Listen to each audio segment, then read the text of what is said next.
Hello, जय श्री कृष्णा, जय सिया राम, जय श्री राधे राधे, जय श्री महाकाल। इस वीडियो में आपको श्रवण कराएंगे भगवान श्री कृष्ण द्वारा महारास किए जाने की कथा। सुखदेव जी कहते हैं, राजन, गोपियां भगवान की इस प्रकार प्रेम भरी सुंदर वाणी सुनकर जो कुछ विरह जन्य ताप शेष था उससे भी मुक्त हो गई और सौंदर्य माधुर्य नदी प्राण प्यारे के अंग संग से सफल मनोरथ हो गई। भगवान श्री कृष्ण की प्रेयसी और सेविका गोपियां एक दूसरे की बाहें में बाहें डाली खड़ी थीं। उन स्त्री रत्नों के साथ यमुना जी के पुलिन पर भगवान ने अपनी रसमयी रास क्रीड़ा प्रारंभ की। संपूर्ण योगों के स्वामी भगवान श्री कृष्ण दो दो गोपियों के बीच में प्रकट हो गए और उनके गले में अपना हाथ डाल दिया। इस प्रकार एक गोपी और एक श्री कृष्ण, यही क्रम था। सभी गोपियां ऐसा अनुभव करती थी कि हमारे प्यारे तो हमारे ही पास है। इस प्रकार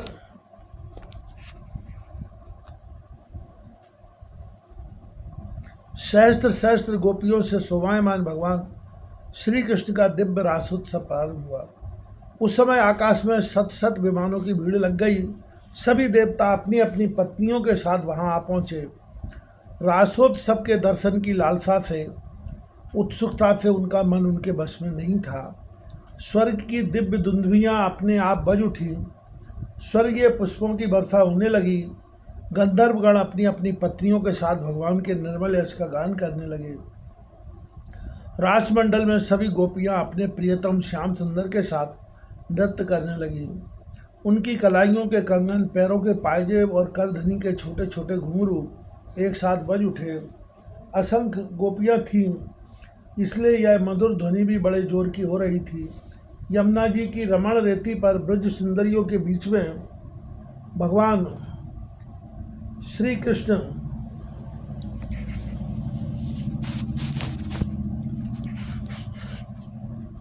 की बड़ी अनोखी शोभा हुई। ऐसा जान पड़ता था मानो अगणित पीली पीली दमकती हुई स्वर्ण मणियों के बीच में ज्योतिर्मयी नीलमणि चमक रही हो।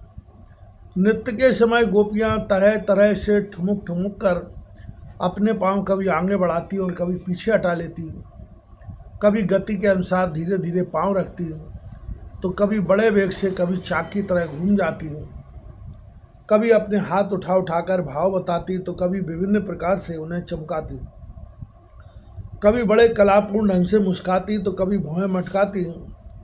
नाचते नाचते उनकी पतली कमर ऐसी लचक जाती थी मानो टूट गई हो।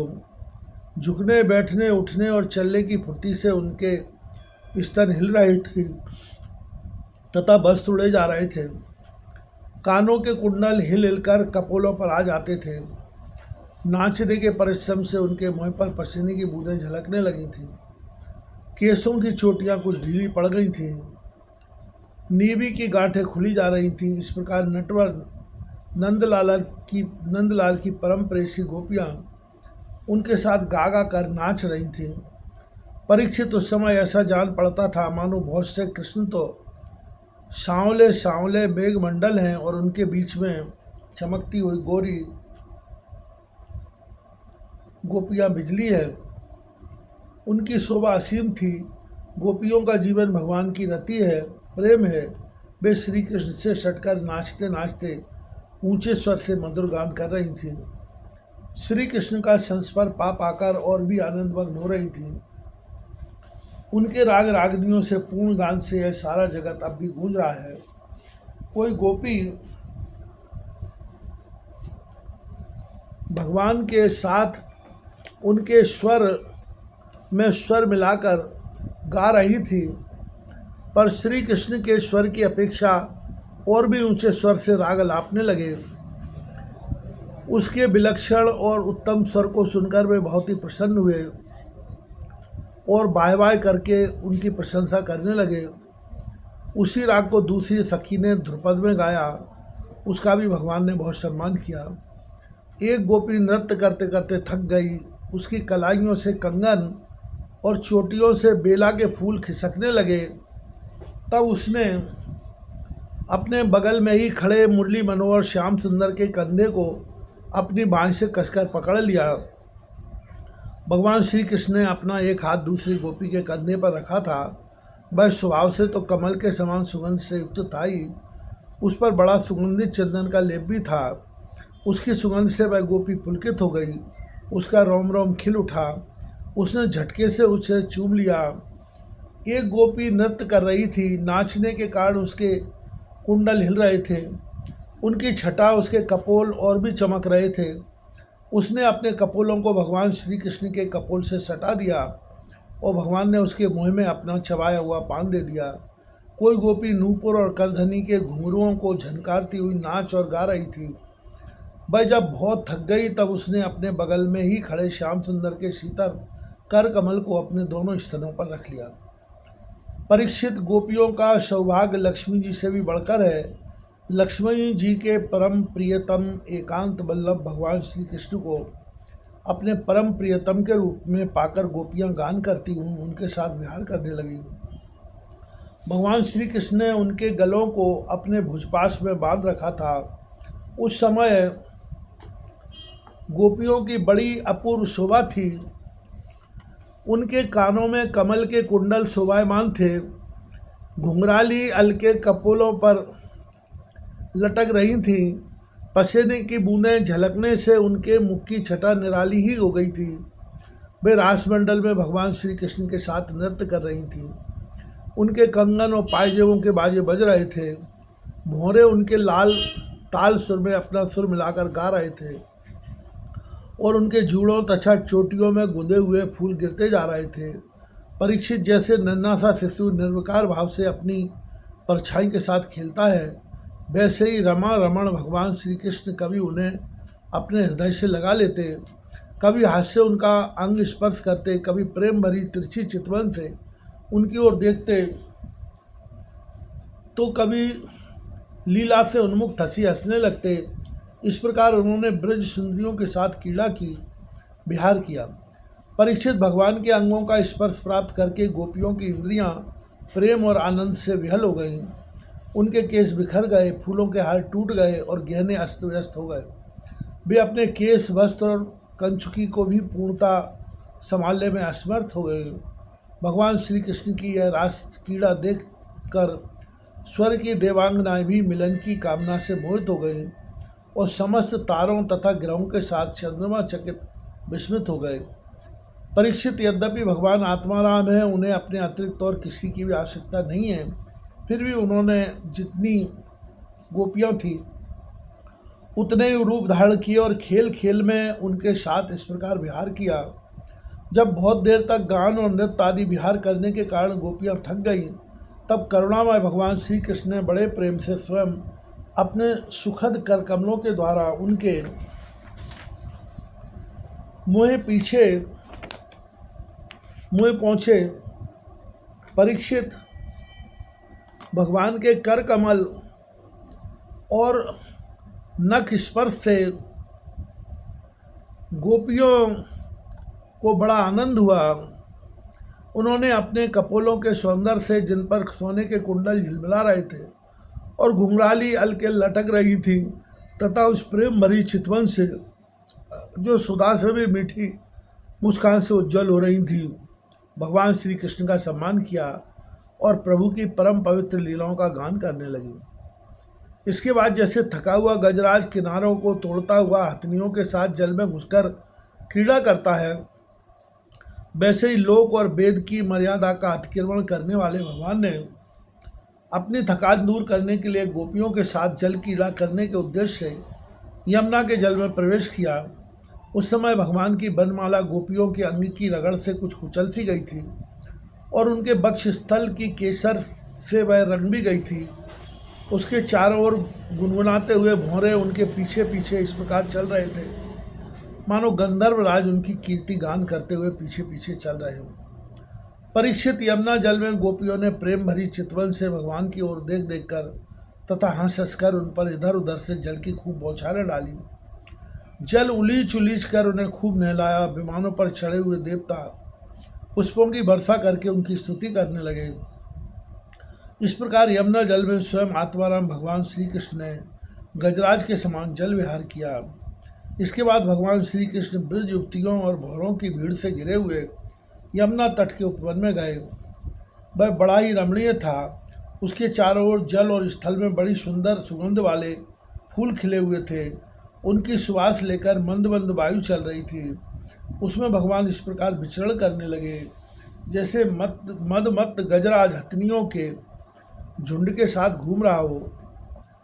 परीक्षित, शरद की वह रात्रि जिसके रूप में अनेक रात्रियां पुंजीभूत हो गई थी, बहुत ही सुंदर थी। चारों ओर चंद्रमा की बड़ी सुंदर चांदनी छिटक रही थी। काव्यों में शरद ऋतु की जिन रस सामग्रियों का वर्णन मिलता है उन सभी से वह युक्त थी।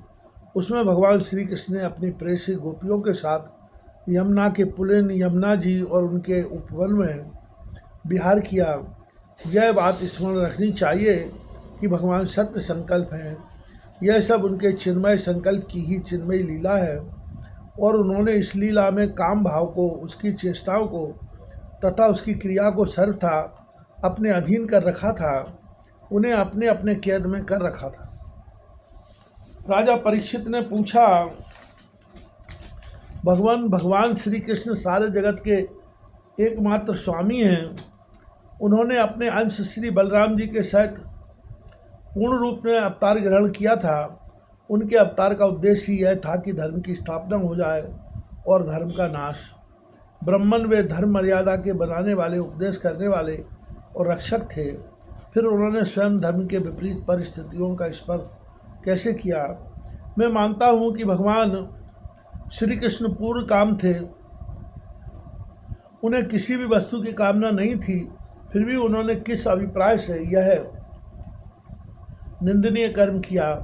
परम ब्रह्मचारी मुनीश्वर, आप कृपा करके मेरा यह संदेश मिटाइए। श्री सुखदेव जी कहते हैं, सूर, अग्नि आदि ईश्वर समर्थ कभी कभी धर्म का उल्लंघन और साथ का काम करते देखे जाते हैं, परंतु उन कामों से उन तेजस्वी पुरुषों को कोई दोष नहीं होता। देखो, अग्नि सब कुछ खा जाता है परंतु उन पदार्थों के दोष से लिप्त नहीं होता। जिन लोगों में ऐसी सामर्थ्य नहीं है उन्हें मन से भी वैसी बात कभी नहीं सोचनी चाहिए। शरीर से करना तो दूर रख रहा, यदि मूर्खतावश कोई ऐसा काम कर बैठे तो उसका नाश हो जाता है। भगवान शंकर से हलाल विष पी लिया था, दूसरा कोई पिए तो वह जलकर भस्म हो जाएगा। इसलिए इस प्रकार के जो शंकर आदि ईश्वर हैं, अपने अधिकार के अनुसार उनके वचन को ही सत्य मानना और उसी के अनुसार आचरण करना चाहिए। उनके आचरण का अनुगमन तो कहीं कहीं ही किया जाता है। इसलिए बुद्धिमान पुरुष को चाहिए कि उनका जो आचरण उनके उपदेश के अनुकूल हो उसी को जीवन में उतारें। परीक्षित वे सामर्थ्यवान पुरुष अहंकारहीन होते हैं। शुभ कर्म करने में उनका कोई सांसारिक स्वार्थ नहीं होता और अशुभ कर्म करने में अनर्थ नुकसान नहीं होता।